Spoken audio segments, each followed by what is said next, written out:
Welcome to BuffaloWriter.com.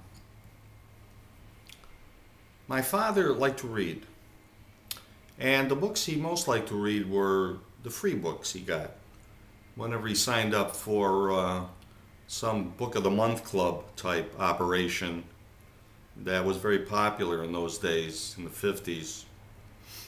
And then the free books would arrive along with his first selection, along with a statement inviting him to cough up for the dues that he had agreed to pay, that he never would pay because he was my father. Okay.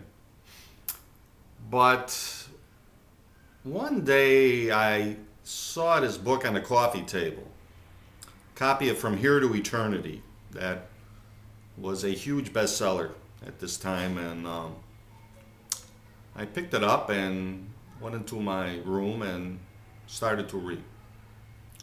And I stayed there for 3 days.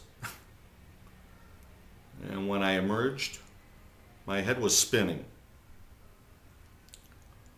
I was 13 at the time, and the thought of becoming a writer had never occurred to me, and wouldn't occur to me until some years later.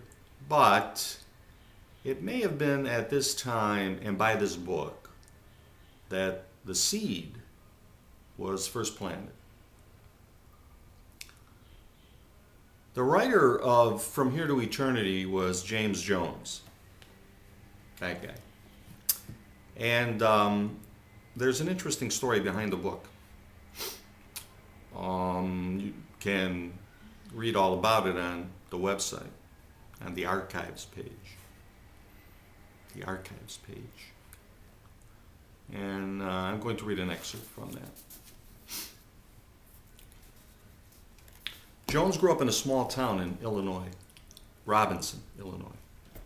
He was a small town boy, wanted to be a big town boy, wanted to be a writer, and a particular kind of writer, wanted to be a Thomas Wolfe kind of writer. Thomas Wolfe was the author of Look Homeward Angel, one of the great American novels of the 30s. And another small town boy who wanted to be a big town boy.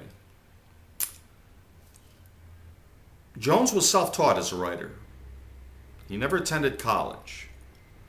War broke out. He was drafted, and 4 years later returned to Robinson to start working on a book, From Here to Eternity. He banged on the book. At some point sent a few chapters off to an editor at Scribner's, Maxwell Perkins.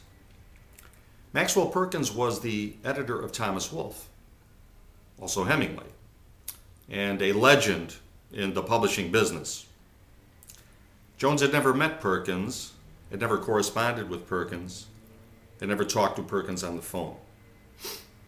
He did not exist for Perkins. But he sent the manuscript to Perkins because, in his enfeebled mind, he, James Jones, was the next Thomas Wolfe. Now, what are the odds of an unsolicited manuscript submitted by some mental case from a town called Robinson, Illinois, working its way out of the slush pile at a major publishing company like Scribner's to wind up on the desk of a man like Maxwell Perkins, who actually starts to read this thing, to like what he is reading, and to like it well enough to write a letter to the mental case, encouraging him to continue to work on the book.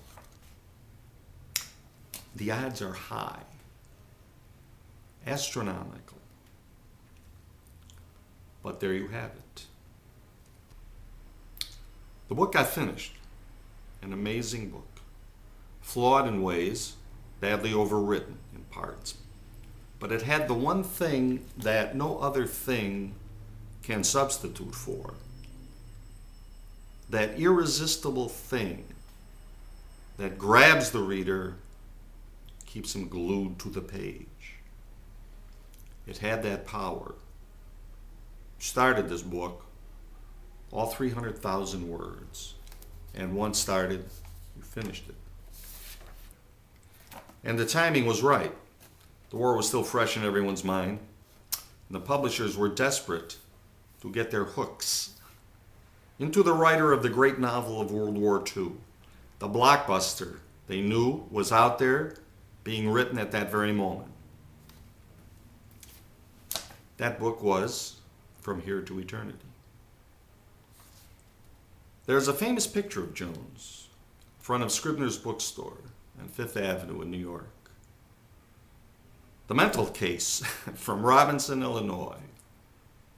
Self-taught, a loner from out of nowhere, the reader of Thomas Wolfe, and behind him, filling up the display window of Scribner's, stacks upon stacks of copies of From Here to Eternity. He was 31. This is called happiness.